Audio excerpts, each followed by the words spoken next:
अस्सलाम वालेकुम, मैं हूँ डॉक्टर तहरीन जावेद और आप देख रहे हैं डॉक्टर तहरीन व्लॉग्स। आज के इस व्लॉग में हम बात करने वाले हैं, ख़वातीन हमारा ये व्लॉग ज़रूर देखें और एंड तक इसको ज़रूर देखें, क्योंकि आज एक बहुत ही आम सा मसला और लेकिन बहुत ही अहम मसला, वजाइना को किस तरीके से धोया जाए, वॉश किया जाए, या हम वजाइना की सेहत किस तरीके से ठीक रख सकते हैं। बार बार इन्फेक्शंस क्यों होते हैं, लिकोरिया बार बार क्यों हो जाता है, ठीक क्यों नहीं होता, वो कौन सी वजूहात हैं, कौन सी छोटी छोटी मुफ्त चीजें हैं जिन पर अमल करके आप बार बार इन्फेक्शंस को रोक सकते हैं। सबसे पहली चीज जो आपको समझने की जरूरत है कि अगर आपका अंडरवियर या अंडरगारमेंट्स कोई भी वो कॉटन के नहीं होंगे और वो किसी और मटेरियल के, जिस तरह नायलॉन या किसी भी और इस तरह के सिंथेटिक मटेरियल के हैं जिनमें से हवा गुजर नहीं सकती, तो फंगस लगने का या नमी ज्यादा रहने की वजह से इन्फेक्शन होने का चांस बढ़ जाता है। तो हमेशा खास तौर पे माहवारी के दिनों में आप कॉटन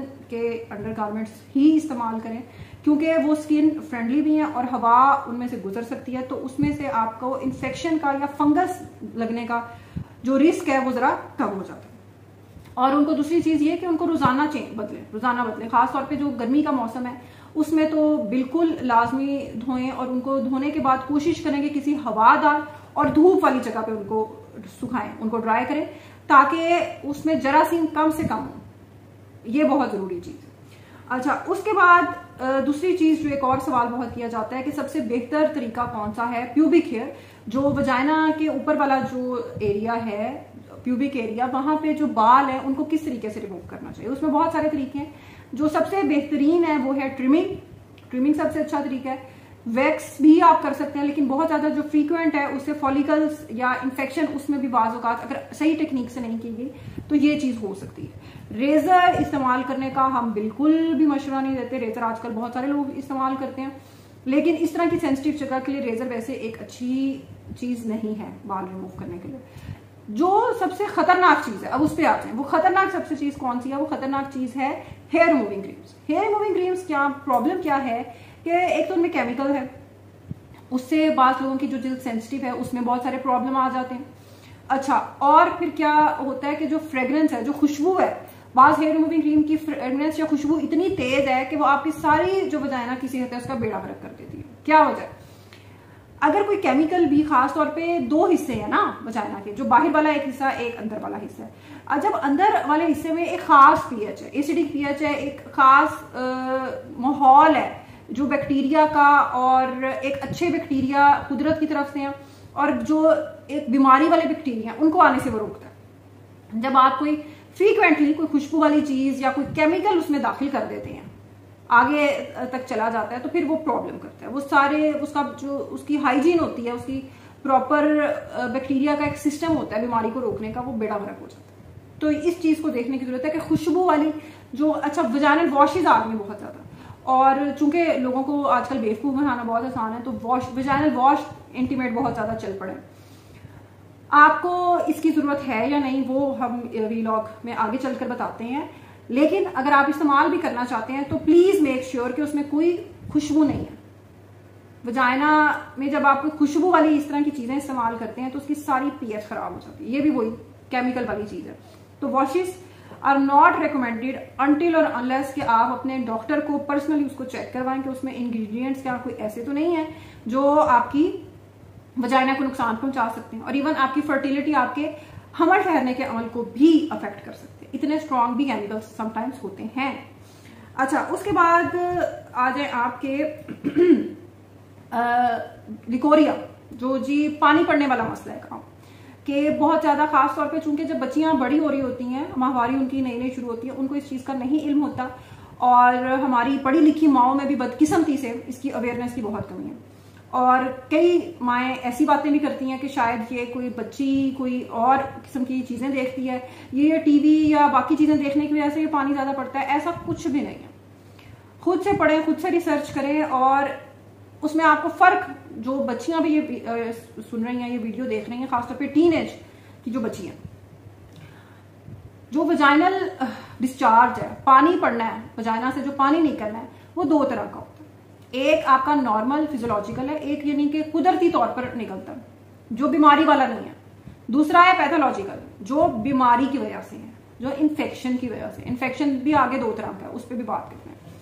जो नॉर्मल है, जो फिजियोलॉजिकल है, आपके माहवारी का जो साइकिल है पूरे 30 दिनों का, नॉर्मली ऑन एवरेज 25 से 35 दिनों का, उस नॉर्मल साइकिल के अंदर मुख्तलिफ दिनों के अंदर आपके हार्मोन्स का लेवल मुख्तलिफ है। कभी ईस्ट्रोजन ऊपर जा रहा है, कभी प्रोजेस्टेरोन है, कभी आपका लुटिनाइजिंग हार्मोन, तो डिफरेंट आपका पूरे महीने में ये काम चल रहा है। उसकी वजह से पानी पड़ने का अमल ज्यादा या कम या खत्म हो सकता है। तो अगर तो आपके उस पानी में कोई खुशबू नहीं है, कोई गंदी बदबू नहीं है, कोई रंग उसका नहीं है, कोई रंग नहीं है, कोई सफेद रंग नहीं है, कोई हरा रंग नहीं है, कोई ब्राउन, कोई भी रंग नहीं है। तीसरा, कोई खारिश नहीं है, तो कोई मसला नहीं है। अगर ये तीनों चीजें नहीं है तो नो प्रॉब्लम टू वरी। अगर उसमें स्मेल आ रही है, कोई बदबू आ रही है, अगर उसकी वजह से आपको वजाइना में खारिश हो रही है, इचिंग हो रही है मुसलसल और दवाई के बगैर नहीं ठीक हो रही, या उसका कोई रंग ऐसा जो सफेद है, जो हरा है, जो किसी भी तरह का रंग है, तो आपने डॉक्टर के पास जाना है। अब जो स्मेल वाले और रंग वाले इन्फेक्शंस हैं वो बैक्टीरियल भी हो सकते हैं, वो फंगल भी हो सकते हैं। जो सफेद कर्डी सा दही की तरह का डिस्चार्ज है वो फंगल इन्फेक्शन की वजह से है। दोनों की दवाइयां मुख्तलिफ हैं, वो आपने अपने डॉक्टर से लेनी है अपने मसले के मुताबिक, ठीक है।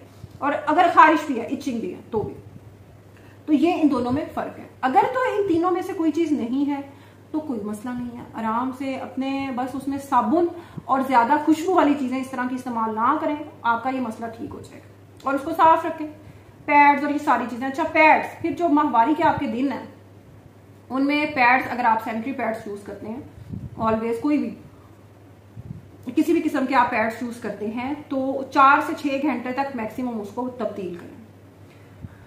बाहर काम करने वाली खवातीन के लिए एक बहुत बड़ा मसला है और इसकी वजह से इन्फेक्शन भी होते हैं, एक कई तरह के सेप्सिस भी हो सकते हैं, बुखार का मसला भी हो सकता है। तो 4 से 6 घंटे बाद लाजमी इसको तब्दील करें, वरना आपको किसी और प्रॉब्लम में भी आप जा सकते हैं, क्योंकि हवा नहीं ना गुजरे। ये वो कुछ चीजें हैं जिन पर अगर आप अमल करें तो बार बार जो पानी पड़ने का मसला है, फिर घर की खवातीन और इर्द गिर्द की जो सियानी बीबियां होती हैं वो बच्चियों को इस वहम में डाल देती हैं कि तेनों लिकोरिया बहुत पैदा, इस वजह से ना कमर का दर्द नहीं जा रहा, इस वजह से कमजोर होती जा रही, इस वजह से खून की कमी का शिकार होती जा रही। Vaginal infections are something very different, और खून की कमी या अनीमिया एक अलहदा चीज है, उसका एक अलहदा इलाज है। कमर में दर्द विटामिन डी डेफिशिएंसी की वजह से पाकिस्तान में मेरा ख्याल है 80 से 90% औरतों को विटामिन डी डेफिशिएंसी है। तो इन सारे मसलों को जोड़ दिया जाता है कि ये लिकोरिया, ना उस लिकोरिया ने कभी ठीक होना है, क्योंकि वो तो हर महीने अपने टाइम से पानी ने पढ़ना ही पढ़ना है, चाहे दुनिया जहान की एंटीबायोटिकें खा लें, चाहे दुनिया जहान की फंगल इन्फेक्शन की दवाइयां खा लें, उसने तो पढ़ना है।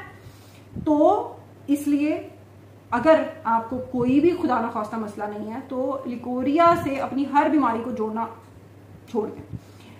विटामिन डी लें अपने, अगर अनीमिया है, अगर आपकी एचबी कम है, खून की कमी है, तो आयरन लें, आयरन के कैप्सूल्स लें, आयरन की ड्रिप्स ले सकते हैं। जब आपका माहवारी का अमल शुरू होता है ना तो खून की कमी हो सकती है। और पाकिस्तान की आबादी के अगर आप स्टैट्स उठा के देखें तो पाकिस्तान में बच्चे और औरतें सीवियर आयरन डेफिशिएंसी का शिकार, अनीमिया का शिकार है।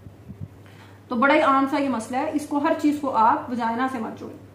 वजाइना अपनी को समझें, उससे बेहतर बनाने की, उसे ठीक रखने की कोशिश करें। कई लोग कहते हैं जी दवाइयां खा ली, बहुत दवाइयां खा ली, बार बार एक पानी का मसला हो जाना। अगर आप अपनी आदतें नहीं बदलेंगे, अगर आप ये चीजें नहीं करेंगे तो ये बार बार होगा, ये तो होता रहेगा। जब भी आप हम दवाई देते हैं ठीक हो जाता है, फिर अगर उसमें कोई मसला आता है तो इन्फेक्शन तो होगा। तो ये सारी मुफ्त चीजें हैं, मुफ्त इलाज है, जो अगर आप समझ लेंगे तो आप अपना भी भला कर सकते हैं और अपने इर्द गिर्द मौजूद बहुत सारी ऐसी बच्चियों और औरतों का भला कर सकते हैं जिनको इन चीजों की रसाई नहीं है। काइंडली इस वीडियो को शेयर करें अपने उन दोस्तों और साथियों के साथ जिनको आप समझते हैं कि ये प्रॉब्लम हो सकता है, और उनको अवेयरनेस की, खासतौर पे छोटी बच्चियों को, उनको इस अवेयरनेस की बहुत जरूरत होती है। अल्लाह हाफिज।